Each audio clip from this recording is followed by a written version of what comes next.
Yo, sahabat sektor 7 semuanya, jumpa lagi dengan Mimin ya guys. Hari ini Mimin akan membawakan alur cerita kembalinya Sang Raja Neraka. Sebelum kita masuk ke ceritanya, Mimin ucapkan terima kasih sudah bersedia untuk klik video ini. Dan jangan lupa dukung Mimin dengan cara subscribe, like, komen, serta share videonya ya guys. Semoga kalian semua terhibur. Jika ada yang mau berdonasi, boleh ya guys. Link ada di deskripsi. Tak perlu menunggu lama lagi, langsung saja kita masuk ke videonya. Pada video kali ini diceritakan bahwa setelah diajak kabur oleh kakak kembar ketua badan keagamaan neraka yang bernama Chok Yiram, Jiwo pun bertanya, bukankah dia salah dalam membela orang kali ini? Mendengar hal itu, Chok Yiram pun beralasan bahwa hubungan keluarga mereka cukup rumit. Jadi akan sulit menjelaskannya di situasi saat ini. Namun satu hal yang pasti bahwa dirinya berpihak kepada Raja Neraka. Kemudian berpindah di mana Hyunwoo saat ini berada. Terlihat di sana Hyunwoo merasa kebingungan serta tak menduga dirinya akan tersesat di tempat ini dan merasa bahwa tempat ini terlalu luas dari kelihatannya. Hal ini juga membuat dirinya tak bisa kembali tepat waktu. Lalu mengeluarkan ekspresi sedihnya karena takut akan dimarahi oleh Jiwo lagi. Namun tiba-tiba Hyunwoo dikejutkan dengan kehadiran arwah yang mendekat ke arahnya. Hyunwoo pun bertanya-tanya kenapa ada arwah di tempat ini dan mengingat kata-kata dari Raja Neraka yang menjelaskan bahwa tugas dari malaikat maut secara garis besar adalah mengantar dan memandu arwah orang-orang mati menuju ke alam kematian. Lalu jika ada orang yang mati di sekitar Hyunwoo nantinya, maka Hyunwoo harus menjadi penunjuk jalan untuknya. Dan masih banyak lagi hal yang mendasar lainnya yang Raja Neraka sampaikan. Mengingat apa yang telah Raja Neraka sampaikan kepadanya sebelumnya, Hyunwoo pun menyimpulkan bahwa pasti ada manusia yang mati di tempat arwah ini berada. Tapi Hyunwoo merasa terkejut karena arwah yang dirinya lihat di tempat itu ada banyak sekali dan jumlah itu bukanlah jumlah kematian yang wajar terjadi di sebuah gereja. Ditambah lagi sepertinya arwah yang mendekat ke arah Hyunwoo itu seakan ingin menyampaikan sesuatu, namun Hyunwoo belum bisa memahami kemauan mereka karena dirinya adalah malaikat maut pemula. Namun setelah sedikit berusaha, Hyunwoo pun mengetahui bahwa arwah itu meminta Hyunwoo agar mengikutinya. Sesaat setelah itu arwah itu pun pergi menembus tembok yang diikuti oleh Hyunwoo dengan tergesa-gesa. Setelah menembus tembok itu, Hyunwoo pun terkejut setelah melihat banyak sekali manusia terbaring di atas kertas berminyak yang membuat Hyunwoo pun sedikit mual mencium bau minyak itu. Situasi itu pun membuat Hyunwoo bertanya-tanya kenapa mereka semua bisa berada di tempat ini. Kemudian setelah itu Hyunwoo pun mendekati salah satu dari manusia yang ada di sana dan bertanya apa kondisinya baik-baik saja, dan dia mendengar suaranya. Manusia yang terbaring di sana pun hanya diam tak merespon pertanyaan dari Hyunwoo itu yang membuat Hyunwoo pun sadar bahwa saat ini dirinya adalah malaikat maut. Jadi manusia dalam bentuk apapun tak akan bisa melihat atau menyentuh dirinya. Tapi jika melihatnya masih bernafas seperti itu, maka manusia itu pasti masih hidup. Lalu merasa heran karena bisa-bisanya ada bangunan seperti ini di dalam sebuah gereja. Akan tetapi tak lama setelah itu sebuah suara pun terdengar memanggil Hyunwoo yang menanyakan siapakah Hyunwoo dan bagaimana caranya dia bisa masuk ke tempat ini. Hyunwoo pun terkejut karena ada manusia yang bisa melihat dirinya dalam bentuk malaikat maut seperti ini. Namun orang itu menjawab pertanyaan Hyunwoo itu dengan menendang Hyunwoo hingga membuat Hyunwoo pun terpental ke belakang. Setelah itu orang itu pun menjawab bahwa tentu saja dirinya bisa melihat Hyunwoo karena Hyunwoo bukanlah manusia transparan. Kemudian kembali menanyakan bagaimana caranya Hyunwoo bisa masuk ke tempat ini. Hyunwoo belum menjawab pertanyaan itu dan menebak jika orang yang ada di hadapannya itu adalah seorang mayat hidup dan bertanya kenapa orang-orang itu terbaring di tempat ini. Orang itu pun menanggapi dengan mengatakan tentu saja mereka orang-orang yang akan dijadikan tumbal. Dan setelah itu menanyakan bagaimana caranya Hyunwoo mengelabui para penganut level menengah yang sedang berjaga hingga bisa masuk ke tempat ini. Mendengar hal itu, Hyunwoo pun dalam hatinya menduga bahwa sepertinya orang-orang yang terbaring di sini akan dibunuh oleh mereka. Pantas saja banyak arwah yang muncul di tempat ini. Lalu setelah itu Hyunwoo pun menanyakan, bukankah orang itu adalah penganut badan keagamaan neraka ini? Bagaimana bisa orang yang mengimani raja neraka melakukan perbuatan sekeji ini? Mendengar hal itu, orang yang ada di depan Hyunwoo itu pun tertawa terbahak-bahak menanggapi pertanyaan dari Hyunwoo itu. Sebab dirinya baru pertama kalinya mendengar ucapan sebodoh itu dari seseorang. Padahal sebelumnya dirinya mengira bahwa Hyunwoo akan melakukan sesuatu yang berbahaya sampai-sampai bersembunyi seperti tikus kecil. Lalu menanyakan apakah Hyunwoo merupakan seorang wartawan atau notuber. Namun kata-kata itu malah membuat Hyunwoo pun bingung. Sebab jika dia tak mengimani raja neraka, berarti tak ada gunanya juga dia tinggal di tempat ini. Orang itu pun menghentikan tawanya setelah mendengar perkataan dari Hyunwoo, lalu menarik kerah baju Hyunwoo sembari berujar bahwa alasan dia berada di tempat ini adalah dirinya bisa mendapatkan obatnya di sini. Sebab obat itu sangatlah luar biasa. Bahkan baru-baru ini ada penganut baru yang meninggalkan istrinya demi masuk ke badan keagamaan ini. Mendengar hal itu, Hyunwoo pun teringat dengan suami dari ketua Yeji yang meminta tolong kepada Jiwo dan menganggapnya telah berbohong. Kemudian Hyunwoo pun bertanya kenapa sampai dia berbohong jika dia sedang sakit, serta menanyakan siapakah mereka sebenarnya. Sembari menggaruk pipinya, orang itu pun mengatakan bahwa apakah Hyunwoo pikir badan keagamaan ini murni sebuah badan keagamaan?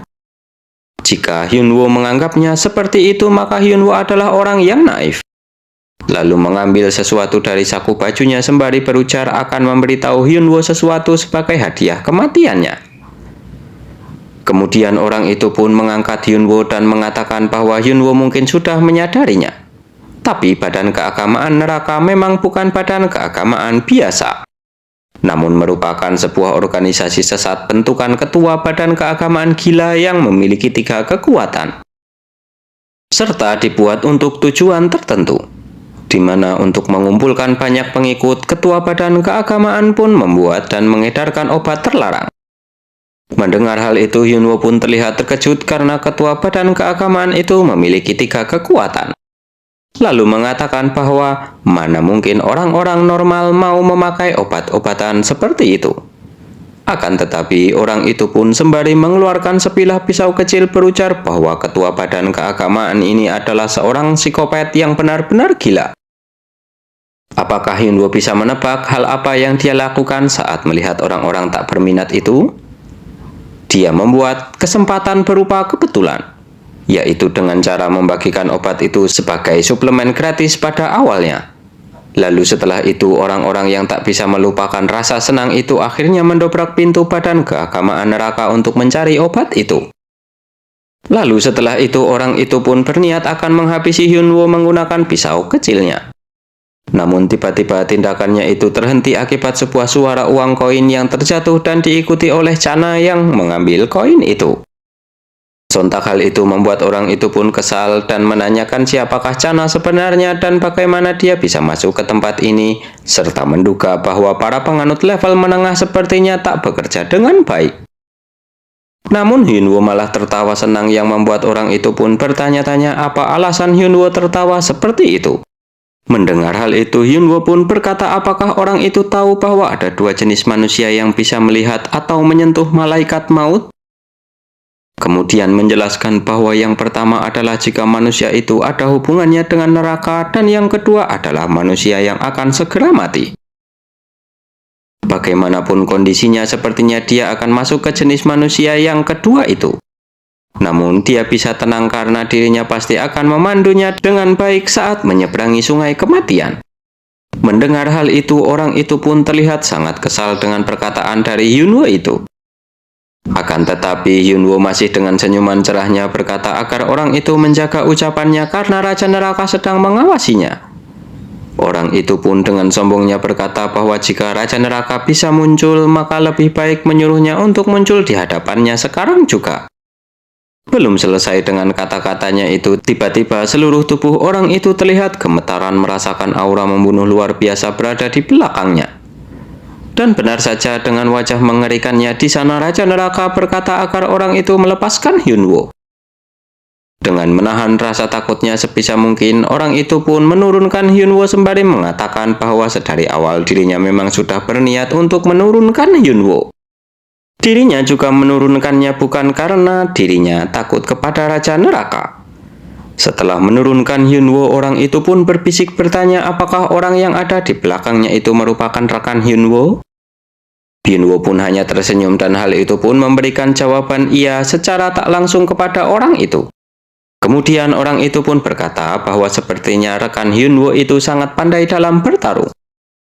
Maka dari itu dirinya meminta agar Hyunwoo tak diam seperti itu dan bicara jika tak ada hal serius yang terjadi di antara mereka berdua. Lalu memasang muka ketakutan karena mengira bahwa Hyunwoo akan mengadukan dirinya yang sudah memukul Hyunwoo sebelumnya. Kemudian tak lama setelah itu Hyunwoo pun bersiap dengan sedikit berdehem lalu berakting kesakitan yang membuat orang itu pun panik sejadi-jadinya. Tak sampai di situ saja, Hyunwoo juga berusaha untuk mendramatisir suasana dengan melebih-lebihkan rasa sakitnya dengan berguling-guling ke sana kemari. Orang itu pun panik padahal sebelumnya Hyunwoo terlihat baik-baik saja. Hyunwoo menutup kepura-puraannya itu dengan mengatakan bahwa orang itu telah menendangnya, menghinanya, dan menendangnya lagi. Setelah itu melaporkan semua itu kepada Raja Neraka. Akan tetapi kekesalan orang itu pun sudah memuncak dan tak terbendung lagi lalu meminta agar Hyunwoo bangun karena apa yang Hyunwoo lakukan itu sungguh keterlaluan. Bersamaan dengan hal itu, Raja Neraka dengan muka menyeramkannya pun memegang pundak orang itu sembari bertanya apakah dia memukul bawahannya. Sontak hal itu membuat orang itu terkejut lalu menjauh dari jangkauan Raja Neraka. Kemudian setelah itu membulatkan tekadnya untuk melawan karena jika tak bisa dihindari maka pilihannya adalah melawannya dengan serius. Bersamaan dengan hal itu orang itu pun melepas topengnya dan menggunakan pakaian jenazahnya dengan berkata ciptakan dosa-dosamu pedang pena hitam. Kemudian setelah itu memindahkan gambar yang ada pada tubuhnya menjadi sebuah senjata untuk menyerang Raja Neraka. Raja Neraka yang melihat hal itu pun terlihat takjub karena dia bisa menghidupkan gambar yang dibuat di tubuhnya itu. Dan setelah itu Raja Neraka langsung menebasnya dengan mudah hingga membuat orang itu pun terkejut karena tubuh kalajengking yang sekeras baja pun bisa ditebas dengan mudah. Sedangkan setelah menebasnya, Raja Neraka pun dengan santainya berujar sedang apakah dia dan lebih baik dia memunculkan gambar lainnya lagi ke hadapannya. Orang itu pun kesal mendengar tantangan dari Raja Neraka itu dan langsung menurutinya dengan mengeluarkan gambar lain lagi untuk menyerang Raja Neraka dengan menusuknya menggunakan pena hitam miliknya. Orang itu pun merasa bahwa dirinya berhasil menusuk Raja Neraka. Namun dugaannya itu salah karena ternyata semua itu tak melukai Raja Neraka sama sekali. Kemudian lagi dan lagi mengeluarkan gambar-gambar yang ada di tubuhnya untuk menyerang, namun hasilnya masih sama seperti sebelumnya karena tak satu pun dari gambar-gambar itu bisa mengenai Raja Neraka.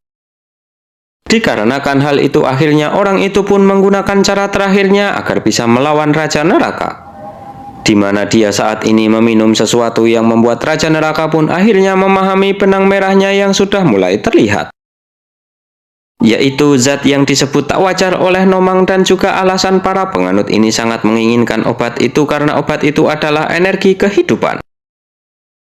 Raja Neraka dengan seriusnya pun berujar dalam hati bahwa dirinya menjadi paham kenapa para manusia itu bisa kecanduan semudah itu. Jika dipahami dalam ungkapan yang biasa digunakan oleh para manusia, energi kehidupan adalah bentuk kekuatan murni yang disebut vitalitas energi, kebahagiaan, dan lain-lain. Dan jika para manusia menghisap energi kehidupan, tenaga penggerak kehidupan mereka seolah langsung disuntikkan ke dalam tubuh. Dengan kata lain, mereka dipaksa untuk bahagia. Selama energi dari obat itu masih mengalir, mereka akan merasa bahagia tak peduli apapun yang terjadi dan tak akan ada rasa bosan ataupun putus asa. Namun jika efek obat itu habis, para manusia yang merasakan kebahagiaan murni tanpa usaha atau biaya apapun tak akan bisa lagi merasakan kebahagiaan dengan sendirinya. Lalu tempat pemberhentian terakhir bagi mereka yang kecanduan obat itu adalah berhentinya rutinitas sehari-hari. Raja neraka pun menduga jika kemungkinan Bulgui adalah pemasok energi kehidupan itu atau mereka hanya memanfaatkan Bulgui saja. Bersamaan dengan hal itu, orang yang sedang meminum energi kehidupan itu pun berubah menjadi seorang mayat hidup dan kembali menyerang Raja Neraka menggunakan pakaian jenazahnya. Raja Neraka pun menangkis serangan itu dengan spektakuler sembari berkata bahwa sekalipun dia sudah meminum energi kehidupan itu, tetap saja dia tak akan bisa mengalahkan dirinya.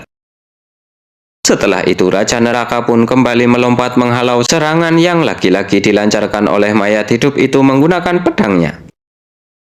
Kemudian orang itu pun bertanya siapakah Raja Neraka sebenarnya hingga memiliki kekuatan sebesar itu seperti monster. Raja Neraka pun menanggapi dengan berujar, entahlah, coba tebak saja siapakah dirinya menurutnya. Sebab sebagai penganut level atas pasti dia tahu banyak informasi. Lalu Raja Neraka pun menodongkan pedangnya ke arah mayat hidup itu sembari meminta agar dia mengatakan semua hal yang dia ketahui tentang badan keagamaan ini. Mayat hidup itu pun menahan rasa takutnya dan berteriak bahwa dirinya tak akan membocorkan informasi itu dengan mudah walaupun dirinya terlihat seperti itu. Raja Neraka pun berujar dengan santainya bahwa dia tak usah terlalu khawatir seperti itu, sebab menginterogasi adalah keahlian miliknya.